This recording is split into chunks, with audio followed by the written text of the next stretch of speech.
Passenger, man. Wow, what a great little trip. I think the addition of Maynard in this song just completes it. Yeah, I'm not a big fan of Tool. I've never been, but I feel like he kills it. He definitely kills it on this track. It's very fun to, kind of give Chino a break from vocals and toss it to him. And it's like pretty unexpected, Yeah. Especially from somebody who I feel like he has Maynard has a very distinct vocal range, and he definitely brings his own to this track. Yeah, I think what's the lead singer from Paramore? Paramore. Haley. Yeah, I think she sang this song with the Deftones. At a concert or at a festival, yeah. I believe. Yeah, she came out, which is amazing.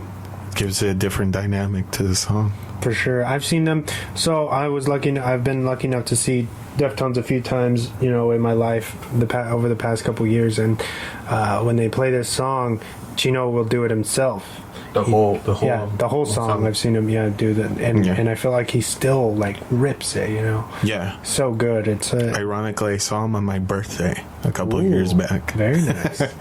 Just really cool to see Deftones, one of my all-time favorite bands. Definitely this album is one of my favorites. So let's go to the I wouldn't say featured track, but the track that casual fans know the most, and hardcore fans got attracted to this. Real quick, I wanted to say one more thing about Passenger. Okay, go ahead. This song kind of reminds me of the show Dexter. Are you familiar with it? Yeah. Because of how he's, he has his inner monologue, and he calls his other self, his dark self, a dark passenger. Yeah. You know what I mean? And if you read these lyrics, I feel like they very much fall in tune with that. With the show. Yeah. Unintentional. Yeah, because when did Dexter? A precursor to Dexter for sure, 2005. Oh yeah, this is way after. This is way before that, or maybe the creator just took it off. That's a damn good idea. You never know, because, like I said, especially music inspires you to do a different stuff. Yeah. So you never know. Maybe you got inspired by Passenger by Deftones.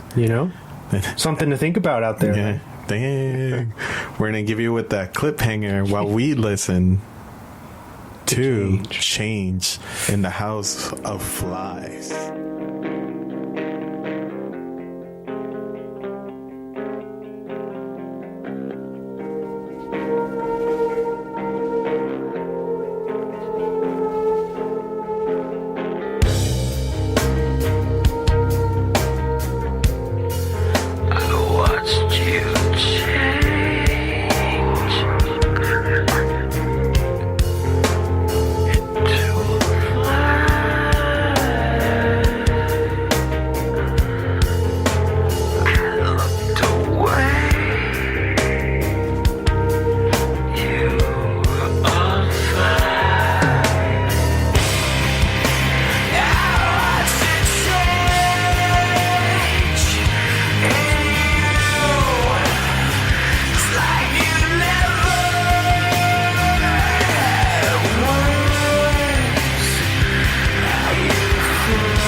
I think this is the most used song off this album for sure.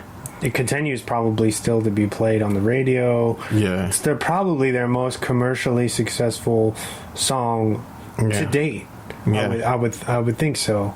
You know, because it's like I remember. Well, like I said previously, this is one of the songs that like you heard during that whole 2000 to 2003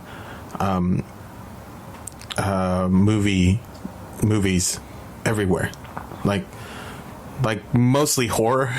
Yeah, mostly the horror genre. I actually think I discovered Deftones because of the Little Nicky soundtrack. Yeah, it had a bunch of like heavy rock. Yeah, rock stuff. I think he had Incubus in there. POD, some stuff you would think would be on there is on there for sure. Some Mozzie, but yeah, that movie came out in 2000, which is insane that it's like 19 years ago. That's like, holy shit, I've been listening to this kind of stuff for so long. Almost 20 years. Yeah. It's pretty nuts. Born in the game, too sweet. Born in the game, too young. But it's definitely like I said, I said about Digital Bath, that it's one of those tracks where it's haunting but beautiful at the same time. And I know hearing this to this day, even sitting down, you just have to nod your head and just kind of go with the beat and sing a little bit of this song, because it's all like it's ageless, man. This song, I feel, could go on for another 20 or 50 years along the line, Yeah. No, yeah, I think it's a beautiful track. I would put it on the same, like a few years later, they had a little song called Minerva, that it resonates inside me the same way that Change does, where you hear those for the chord progression as they fade into the song, and it's just fucking effortless and brilliant. Yeah, and like if you and ironically he plays guitar in this one, right? He plays backing guitar for this. So again, it resonates along with what Chino, the musician that Chino is, like, and the Deftones are, because this whole album, they really put on display their whole catalog of what's to come over the years, like where it's funny because a lot of bands around this era now are doing a little bit more like dubstep, like electronic stuff, they're venturing into that, while Deftones were already in that, and it's kind of crazy, hindsight 2020, like how new metal bands are transitioning into more of the EDM kind of realm and stuff like that. So for Deftones, are definitely a pioneer. This is a pioneer band, man. They really changed the mold as far as like unflinchingly, like I feel like they felt like they had nothing to lose, and they just made the record how they wanted to make it, and they were lucky enough where people understood. You know what I mean? This is one of those bands that I feel like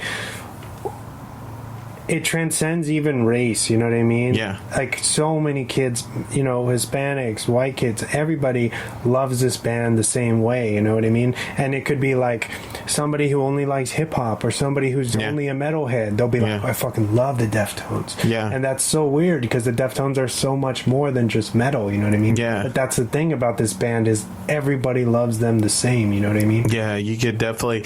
It's funny because the Deftones really resonate in the barrio scene. Yeah, it's definitely it's like I think I told you the story when I went to Tropicalia. It's the same thing with more. I mean, I personally I don't like Morrissey. Like, his stuff is pretty trash to me, but the Smiths are really good to me. But it's like I remember seeing a tatted up cholo from face to bottom, singing and crying, singing Morrissey songs. This is like, I feel this is like the hood band. Like that's like the band that, particularly back in the day, you were like all excluded. Like, oh, I like that metal stuff. I like Deftones, you know. And now like all these kids are growing up with this album, and they're like, whoa, like, you know, like, oh, this is like. The Deftones were so progressive back in the day, like it's ridiculous, and you know, especially hearing the a lot of samplers that are in this album. I think, like I said, this album just put them on. I think they were already on the map, but this one solidified them to being on the map commercially. Yeah, too. Because I think they went platinum in 2002 with this record. Yeah, you know, so I mean, like globally. Recognized for their efforts, you know what I mean, and specifically for something that's as edgy and kind of prolific and experimental as this record and this band is. That's impressive to be, you know, have that kind of notoriety for something that's so weird, you know what I mean. Yeah, especially like I said, like they transition a lot between songs, but it's such a beautiful album. You can't just stop until it's done. Yeah, it's done. I feel like you take the ride and it's a complete story. Yeah, and I love that about musicianship, you know. And I feel like sometimes that's not something that's happening in today's music so much. Yeah, you know what I mean. Like I said, like Leon Larregui said, it's we make albums to make albums. We don't just make albums for a song. Singles. For singles. Like we actually tell a story in this album, and this album is just so beautifully made. It's wonderful to still hear, you know. And yeah, man, I don't know if you want to add something else. No, just that you know, this record definitely means a whole lot to me.